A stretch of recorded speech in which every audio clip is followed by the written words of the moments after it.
मजबूरियों के नाम पे सब छोड़ना पड़ा। अरे भाई शुक्रिया।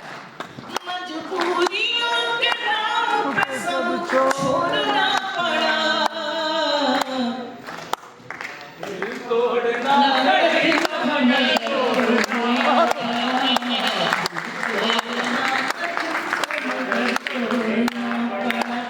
और मेरा ये शेर शकुत्ता अंजुम से भी ज्यादा मशहूर है भाई मेरे।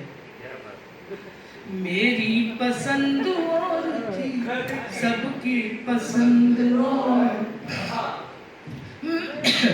मेरी पसंद और थी सबकी पसंद और, इतनी जरा सी बात पे घर छोड़ा।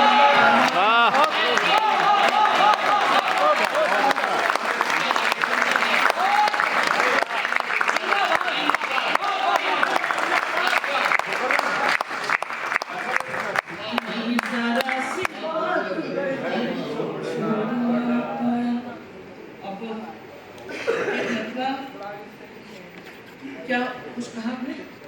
एक शेर और सुना इस वाले को नहीं, शेर तो बहुत है लेकिन अभी दो जो सारी दुनिया ने कबूल किए मैं वही सुनाती हूँ।